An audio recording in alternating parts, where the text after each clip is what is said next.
하나님 말씀 보겠습니다. 구약 성경 시편 23편 1절로 6절의 말씀입니다. 구약 성경 817페이지 앞에 스크린에도 있습니다. 저와 한 절씩 나누어서 봉독하도록 하겠습니다. 1절 보겠습니다. 여호와는 나의 목자시니 내게 부족함이 없으리로다. 그가 나를 푸른 풀밭에 누이시며 쉴 만한 물가로 인도하시는도다. 내 영혼을 소생시키시고 자기 이름을 위하여 의의 길로 인도하시는도다. 내가 사망의 음침한 골짜기로 다닐지라도 해를 두려워하지 않을 것은 주께서 나와 함께 하심이라. 주의 지팡이와 막대기가 나를 안위하시나이다. 주께서 내 원수의 목전에서 내게 상을 차려주시고 기름을 내 머리에 부으셨으니 내 잔이 넘치나이다. 내 평생의 선하심과 인자하심이 반드시 나를 따르리니 내가 여호와의 집에 영원히 살리로다. 아멘. 이 시간에는 성가대의 찬양이 있겠습니다.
기도드리겠습니다. 사랑의 아버지 하나님 감사합니다. 오늘도 이렇게 저희가 주님을 찬양할 수 있음을 감사하고 주님께 예배할 수 있음을 감사합니다. 오늘 이 시간 또한 하나님 말씀을 들을 수 있는 은혜를 주심도 감사합니다. 우리 마음을 여시고 하나님 말씀이 우리 안에서 살아서 역사하시는 말씀 되게 하옵소서. 우리 안에 있는 근심과 걱정과 염려와 불안이 물러가게 하시고 하나님이 주신 참된 평안이 임하는 시간이 되게 하옵소서. 우리 영혼이 하나님을 만나 기뻐하며 감사하는 시간 되게 하옵소서. 우리의 육신이 아버지 하나님의 은혜를 입어 모든 아버지 하나님 문제와 질병에서 해방되는 시간이 되게 하옵소서. 예수님, 우리의 삶의 여러 가지 악조건 가운데 있는 부분들을 주님께서 역사해 주셔서 풀어지는 시간이 되게 하옵소서. 오늘도 우리와 함께 하신 하나님을 찬양하고 예배합니다. 저희의 아버지가 되어주심을 진심으로 감사합니다. 저희의 목자가 되어주심을 진심으로 감사합니다. 주님을 의지하고 사랑합니다. 이 시간도 우리 마음에 풍성한 은혜로 더하여 주옵소서. 예수님의 이름으로 감사하며 기도드리옵나이다. 아멘. 할렐루야. 우리 옆사람과 한번 인사합니다. 사랑하고 축복합니다. 우리 한번 따라서 합시다. 여호와는 나의 목자. 시편 23편은 시로 읊조려도 시상이 아주 뛰어난 영롱한 아침 이슬 같은 아름다움이 있습니다. 찬양으로 드려도 감동과 은혜가 넘칩니다. 더군다나 말씀으로 묵상할 때는 그 말씀이 우리에게 위로가 되고 평안이 되고 소망이 되기 때문에 많은 그리스도인들이 암송하는 애송시입니다. 영국의 가장 위대한 설교자라고 일컬었던 슬퍼철 목사님은 신음하고 고통당하는 자들에게 부드럽고 감미로운 사랑의 음성으로 소망과 기쁨을 싣고 오는 종달새의 합창과 같은 시다, 이렇게 표현했습니다. 이 시는 다윗이 아주 평안하고 안정될 때 지은 시가 아닙니다. 참으로 어렵고 힘든 환경 속에서 사망의 음침한 골짜기로 헤매면서 지은 시입니다. 다윗이 그렇게 수많은 난관을 넘고 극복하고 위대한 왕이 된 것은 하나님을 믿는 절대적인 믿음이 그에게 있었기 때문에 그렇습니다. 그 믿음 때문에 하나님으로부터 내 마음에 맞는 사람이다, 내 뜻을 다 이루리라 라는 칭찬도 받았습니다. 그래서 성경은 오직 의인은 믿음으로 말미암아 살리라 라고 말씀하고 있습니다. 그렇습니다. 우리에게는 하나님을 믿는 믿음이 필요합니다. 그 믿음이 있으면 모든 난관을 극복하고 승리할 수 있습니다. 마가복음 11장 22절로 23절을 보면 예수께서 그들에게 대답하여 이르시되 하나님을 믿으라. 내가 진실로 너희에게 이르노니 누구든지 이 산들어 들리어 바다에 던지지라 하며 그 말하는 것이 이루어질 줄 믿고 마음에 의심하지 아니하면 그대로 되리라 했습니다. 이 말씀은 하나님을 믿는 사람들에게 믿음이 얼마나 중요한가를 우리에게 설명해 주고 있는 말씀입니다. 다윗은 그 믿음을 삶의 현장에서 자신이 경험하고 실천한 것을 바탕으로 고백하고 있음을 오늘 본문에서 우리가 찾을 수 있습니다. 이 시편 23편의 주제는 한번 따라서 하겠습니다. 여호와는 나의 목자. 본시에서 다윗은 여호와 하나님을 목자라 표현하고 자기를 양이라 이렇게 표현을 하고 있습니다. 다윗이 이렇게 표현한 것은 하나님을 믿고 살면서 깨달아지는 것이 전에 자기가 양을 칠 때 목자로서 목자와 양과의 관계가 하나님과 자기와 관계와 같다는 것을 깨달았기 때문에 그렇습니다. 그래서 오늘 본문 1절을 보면 여호와는 나의 목자시니 내게 부족함이 없으리로다 라고 고백하고 있는 것입니다. 이 다윗은 전직이 목자였기 때문에 목자와 양의 관계를 누구보다도 잘 알고 있는 사람입니다. 그는 살면서 여호와가 나에게 어떤 분과 같을까? 이 부분을 생각하다가 결론을 내린 부분이 여호와는 나의 목자시다 라는 말씀입니다.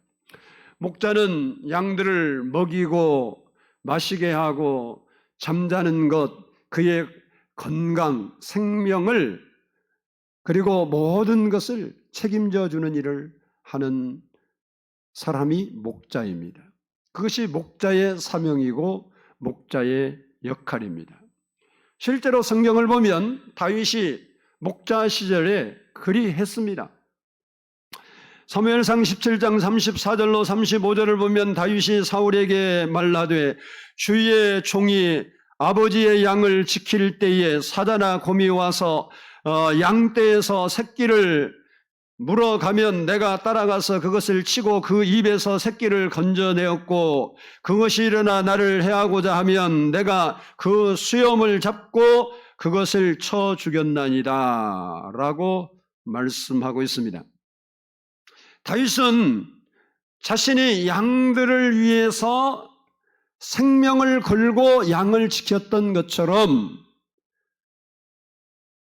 여호와 하나님, 자기의 목자 되신 그 하나님께서도 자기의 안전과 생명과 죽는 것, 사는 것을 그 모든 것을 책임져 주실 것으로 믿는 고백하여서 여호와는 나의 목자라 이렇게 고백하고 있는 것입니다. 이스라엘 백성들은 양을 주로 키우기 때문에 이와 같은 경험을 다 많이 합니다. 그래서 성경 곳곳에서 하나님을 목자라 표현하고 있습니다. 창세기 49장 24절을 보면 야곱은 이스라엘의 반석인 목자라 이렇게 말씀하고 있고 에스겔 34장 15절에서는 내가 친히 내 양의 목자가 되어 그것들을 누워있게 할지라 주 여호와의 말씀이니라 라고 했습니다. 신약에 와서도 예수님은 내가 너희들의 목자라고 말씀하고 있습니다. 요한복음 10장 11절을 보면 나는 선한 목자라 선한 목자는 양들을 위하여 목숨을 버리거니와 라고 했고 계시록 7장 17절에서는 이는 보좌 가운데 계신 어린 양이 그들의 목자가 되사 생명수 샘으로 인도하시고 하나님께서 그들의 눈에서 모든 눈물을 씻어 주실 것임이라 라고 했습니다. 그래서 히브리서 기자는 예수님을 양의 큰 목자이신 우리 주 예수라고 표현을 했고 그리고 베드로 사도는 우리 영혼의 목자다 이렇게 불렀습니다. 이처럼 성경에서 여호와 하나님을 목자라고 부르고 있습니다마는 여호와는 나의 목자다 이렇게 고백한 사람은 다윗이 처음입니다. 이 고백이 중요한 이유는 이스라엘 백성들은 모두가 하나님은 여호와는 이스라엘의 목자다 이렇게 믿고 있습니다. 그런데 그 여호와가 나의 목자라고 고백하지는 못했습니다. 우리도 하나님에 대한 믿음의 표현이 아주 많습니다. 예를 들면 하나님을 아버지라 부릅니다. 예수님께서도 제자들에게 기도를 가르쳐 주시면서 하나님을 하늘에 계신 우리 아버지여라고 부르라고 그렇게 가르쳐 주었습니다. 그래서 누구나 아버지라고 불러요. 중요한 것은 다윗처럼 육신의 부모가 자녀에게 잘 해주는 것처럼 하나님이 자기에게 잘 해줄 것을 믿고 하나님을 나의 아버지라고 불러야 한다는 겁니다. 근데 우리는 입으로는 하나님을 아버지라고 배워서 부르고 뭐 습관화돼서 부르고 그렇게 부르는 것이라고 부르고 그러는데, 여러분이 여기에 있는 분들은 뭐 부모 아닌 사람도 있긴 있지만 대부분 자녀를 기르는 부모들입니다.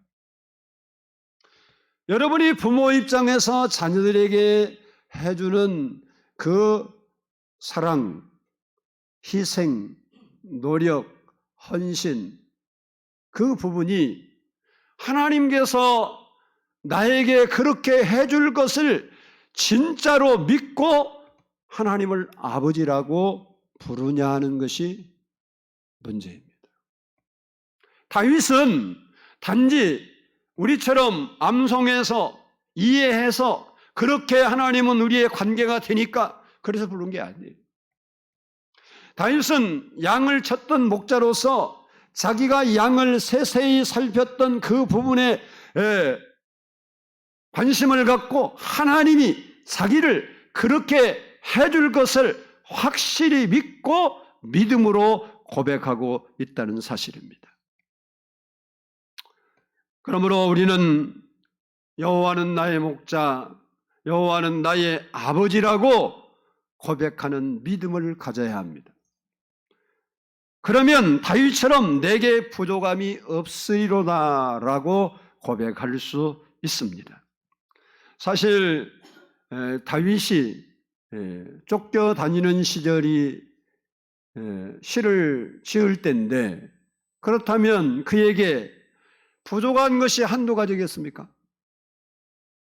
우리가 안정된 삶을 살면서도 집을 가지고 일정한 직업을 가지고 삶을 살면서도 부족한 것이 투성인데, 생명을 유지하기 위해서 쫓겨다니는 그런 형편에 있는 다윗에게 부족한 것이 한두 가지가 있느냐 이 말이에요.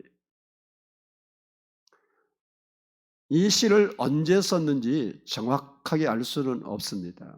그런데 어떤 학자는 압살롬에게 쫓겨 다닐 때 쓴 거라 이렇게 주장하는 학자도 있어요. 예, 정확하진 않아요. 그러니까 다른 얘기로 말하면 지금 다윗이 안전하고 평화롭고 너무 행복하고 말 그대로 잔이 넘쳐서 내 잔이 넘치나이다, 나는 부족함이 없다, 이렇게 쓴 게 아니라는 거예요. 그런데 왜 그렇게 했을까라는 겁니다. 그것은 하나님이 그와 같이 해주실 분으로 믿었기 때문에 그렇습니다. 그 이유 첫 번째가, 따라서 합시다. 푸른 풀밭에 누이시기 때문이다. 양들을 이끌고 가는 목자는요, 우리나라는 풀이 천지에 늘려 있으니까 뭐 우리나라는 양도 키우지만 요즘은 뭐 소나 염소 키우면, 저도 시골에서 소 염소 키웠는데요, 뭐 어디로 데려가서 뭐 꼴을 먹일까 이 염려 하나도 안 해요. 동네 밖에 나오면 전부 풀이요. 다 물가고. 근데 이스라엘은 광야 지역에는 물도 너무너무 귀하고 물을 생명처럼, 물 때문에 전쟁이 일어나요. 우리나라는 물 때문에 전쟁은 안 일어나요. 땅 뺏으려고 하고 자원 뺏으려고 그랬지 물 때문에 전쟁이 일어난 적은 없어요. 근데 그쪽에는 물 때문에, 구약 성경에 보면 물 때문에 서로 물 뺏으려고 전쟁하고, 다른 사람의 땅 뺏으면 뭘부터 하냐, 우물부터 메어버려. 그만큼 물도 귀하고 풀도 귀해요. 그러니까 양을 푸른 풀밭으로 인도하려면 뭐 그 자리에서 인도할 수 있는 게 아니에요. 산 넘고 물 건너고 골짜기를 지나서 위험한 길을 지나서 가야 거기에 푸른 풀밭이 있고 거기서 양이 안식을 가는데 그 가는 길은 험하고 위험하고 불평불만이 나올 만한 길이다 그 말이에요. 그런데도 여호와께서 푸른 풀밭에 결국 자기를 누이게 하실 것이기 때문에 지금 그는 부족함이 없다고 고백하고 있는 것입니다. 본문 2절을 보면 그가 나를 풀밭에 누이시며 라고 했습니다. 여기 풀밭이라는 말은 부드러운 초목, 생명이라는 말입니다. 양들은 그런 풀밭에서 꼴을 먹고 또 쉬기도 하고 장난도 칩니다.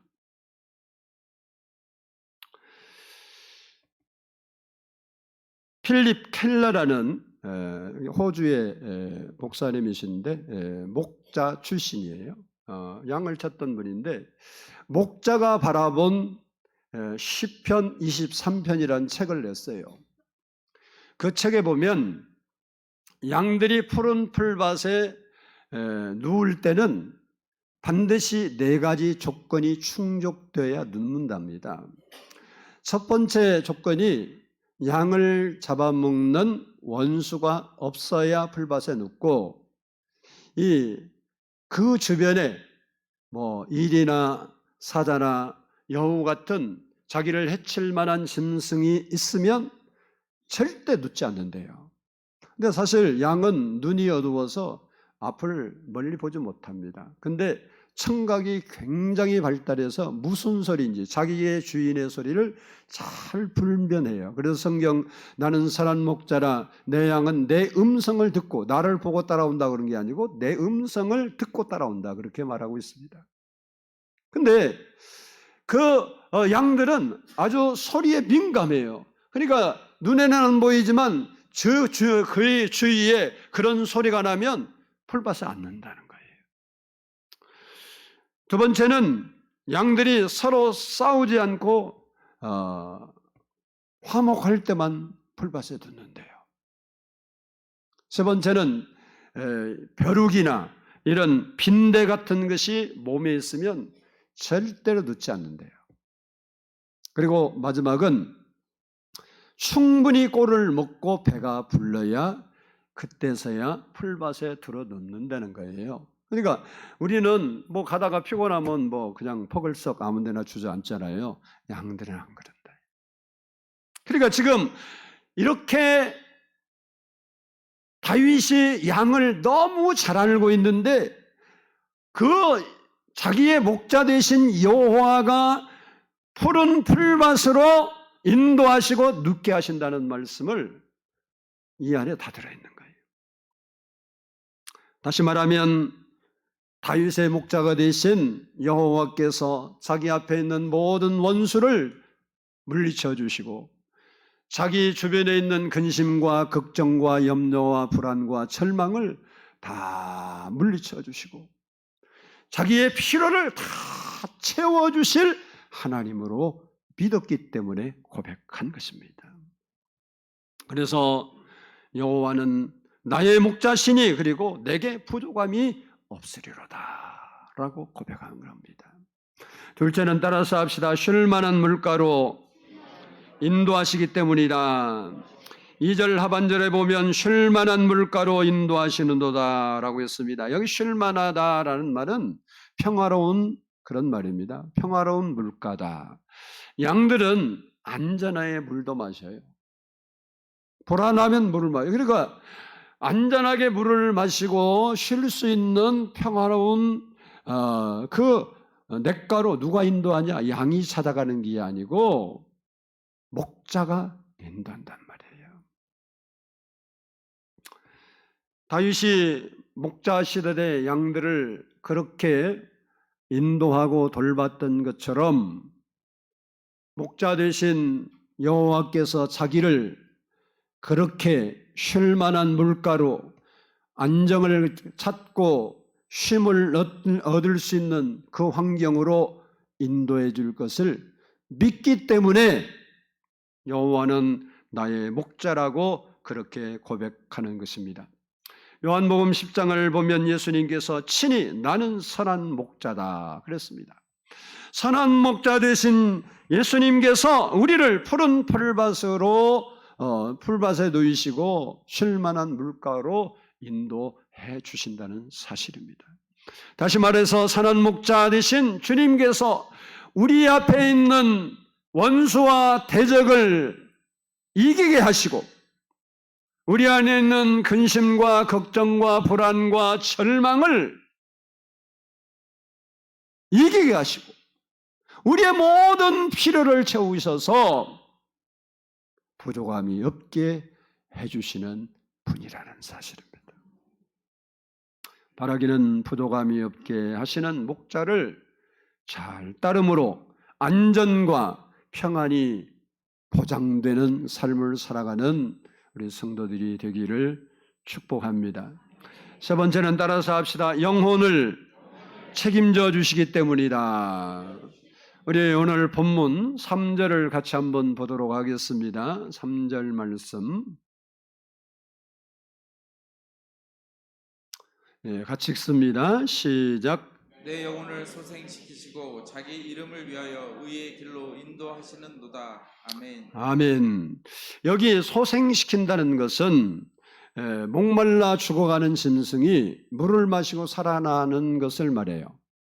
그리고 떼약빛에 들풀이 시들어가 말라지는데 그때 소나기가 한 차례 오면 그 식물들이 아주 생생하게 살아나죠. 그것을 소생이라고 합니다.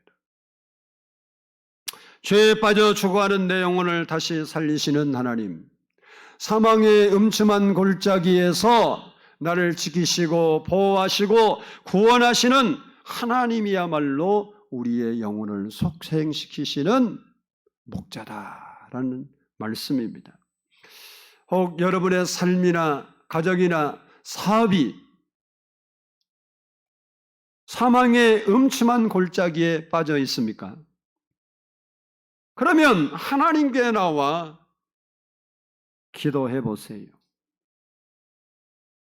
목자는 양들이 위험에 처해 있을 때 지팡이와 막대기로 그들을 안전하게 인도하고 양들을 해치려는 것들을 물리쳐 주시는 겁니다.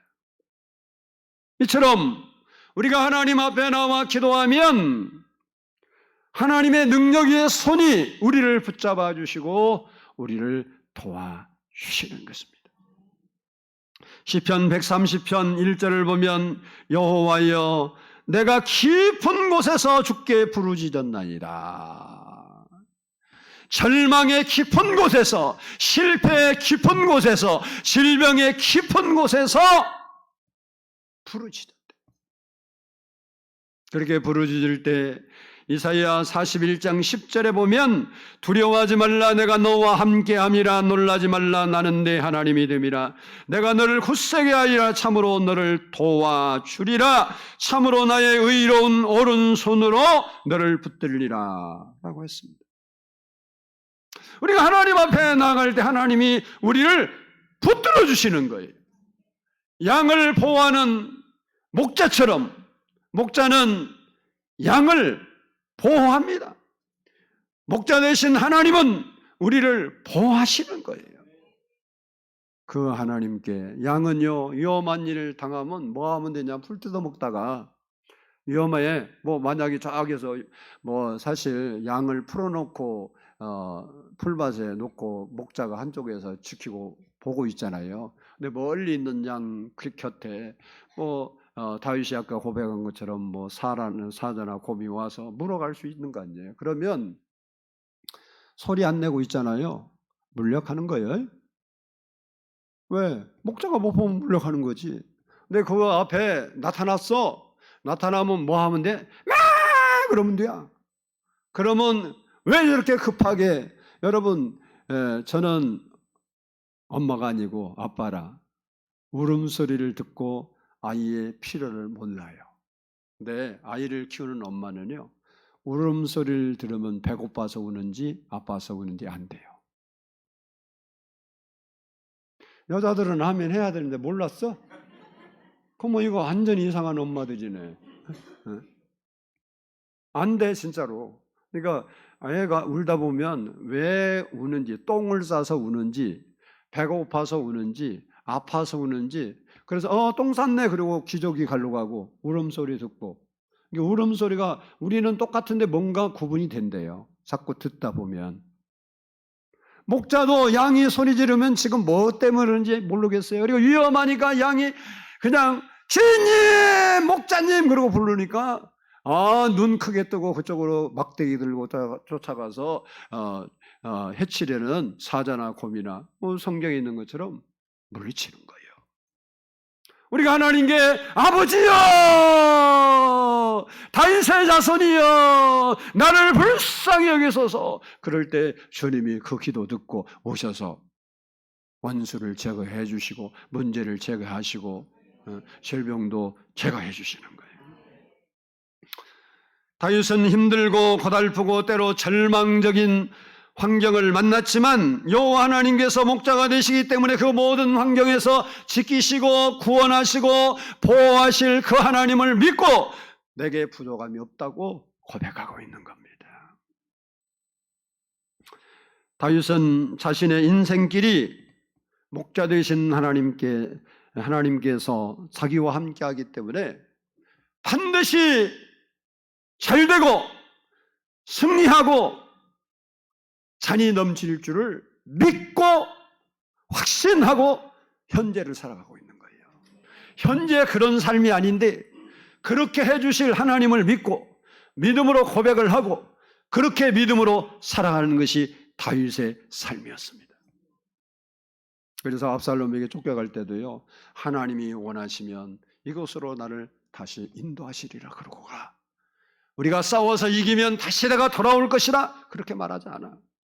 나의 목자 되신 하나님께서 나를 불쌍히 여겨서 나에게 은혜를 베푸시면 내가 지금 도망가는 이 왕궁으로 내가 다시 돌아올 수 있을 것이다. 그렇게 한다니까요. 다윗이 그게 목자를 믿는 믿음이었어요. 목자를 믿는 믿음. 우리에게도 그런 믿음이 필요합니다. 하나님은 나의 목자, 나의 아버지가 되시기 때문에 나는 반드시 잘 될 수밖에 없다는 확신을 갖고 살아야 돼요. 지금 다윗처럼 지금 부족한 것 투성이고 쉴 만한 물가가 있어 어디로 도망갈까 이 걱정 근심 잠 못 이루는 그런 환경인데 그렇게 변하지 않아. 나는 푸른 벌밭에 눕고 쉴 만한 물가에서 물을 마시고 그렇게 하나님이 다 해서 내게 원수 앞에서 상도 베풀어 주시고 내 잔이 넘치게 해주실 하나님 찬양합니다. 이러고 사는 거예요.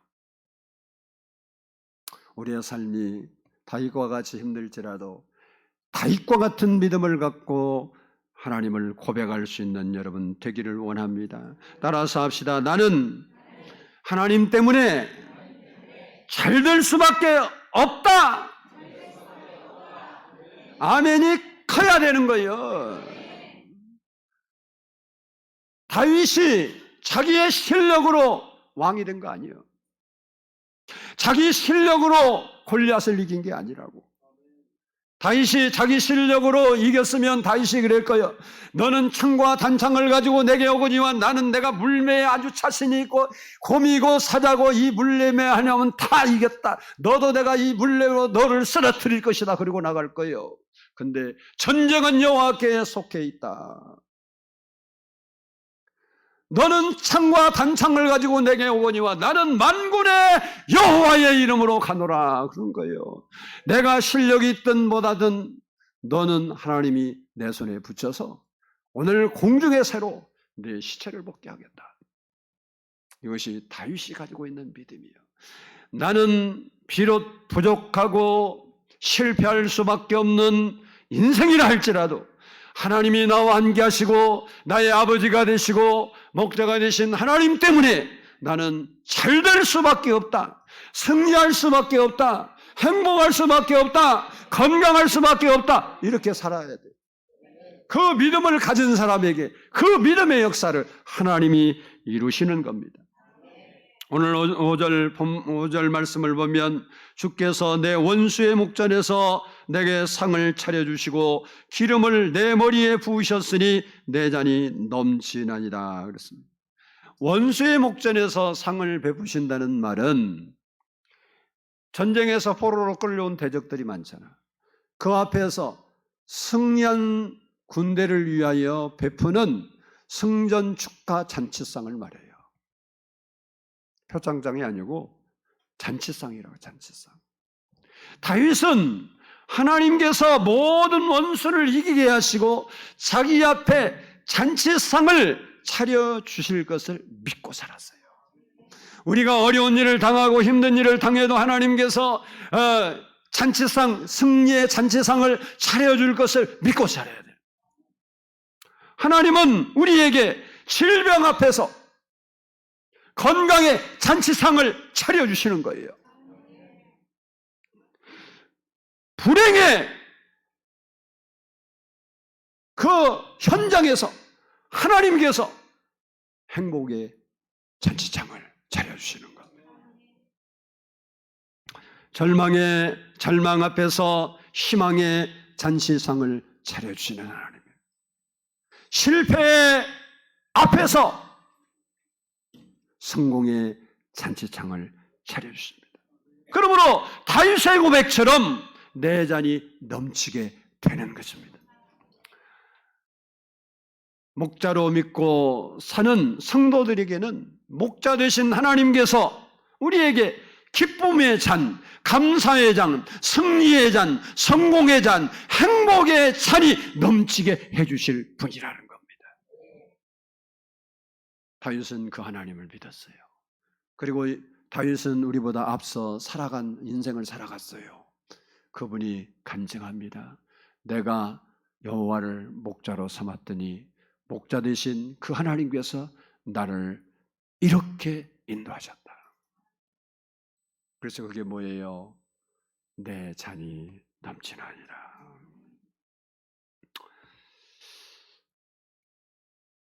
미국의 스탠리 템이라는 장로님이 쓴 하나님이 내 기업을 소유하시다라는 책이 있습니다. 사업하는 분들은 사서 한번 읽어보세요. 오래된 책인데 거기 이런 간증이 나옵니다. 그가 고등학교를 졸업하고 사업에 뛰어들었지만 완전히 실패를 했어요. 쫄딱 망했다. 크게 낙심해서 하나님께 예수 믿는 사람이니까 그때는 장로님은 아니었지만 예수 믿는 사람이니까 하나님께 기도 중에 실망할 필요 없다. 내가 내 사업을 내게 넘겨주면 내가 성공시켜 주리라 라는 음성을 듣고 이분이 제 사업을 맡아서 성공시켜 주면 모든 면에서 하나님께 경의를 표하겠습니다 라고 소원을 했습니다. 그리고 좀 시간이 흐른 후에 다른 사람이 7번 실패한 사업을 인수받았습니다. 그리고 경영을 시작할 때는 먼저 주님께 기도했습니다. 그때 주님께서 내 사업을 내 이름으로 등기를 하고 내 이름으로 사업을 해라. 그렇게 말씀하셨어요. 고민이 되잖아요. 어떻게 등기를 예수 이름으로 하라. 그래서 고민을 하다가 등기소에 가서 내 사업체를 예수의 이름으로 이렇게 허가를 내주십시오. 등기해 주세요. 그랬더니 관리가 웃는 거예요. 나라도 웃죠. 말이 안 되잖아. 근데 장로님의 이분이 1915년 사람이니까 이해를 하고 오늘날하고 좀 다르니까 이분의 설명을 듣고 나서 그 기독교인인 관리가 기꺼이 승낙을 했어요. 그래서 예수님의 이름으로 사업장을 연 거예요. 그러니까 이제 밑에 또 써야 하잖아요. 주소는 뭐라고 할까요? 그랬더니 이 장로님이 한참 생각하더니 천국 1번지로 하십시오. 주소를 써야 되니까. 그리고 전화번호는요 66국에 3927로 하십시오. 무슨 의미예요? 그랬더니 성경은 66권입니다. 구약 39번, 9권, 신약 27권입니다. 성경을 들고 나가 주님께 물어보면 다 대답해 주십니다. 이렇게 이야기를 했어요. 그래서 전화번호를 그렇게 쓰라고 한 거예요. 그리고 이 템이라는 장로님이 예수님의 이름으로 등기를 했어요. 그러니까 그 사업체의 주인이 누구요? 예수님이니까 예수님을 사장으로 모시고 모든 일을 예수님께 기도하고 결제를 맡아서 진행을 한 겁니다.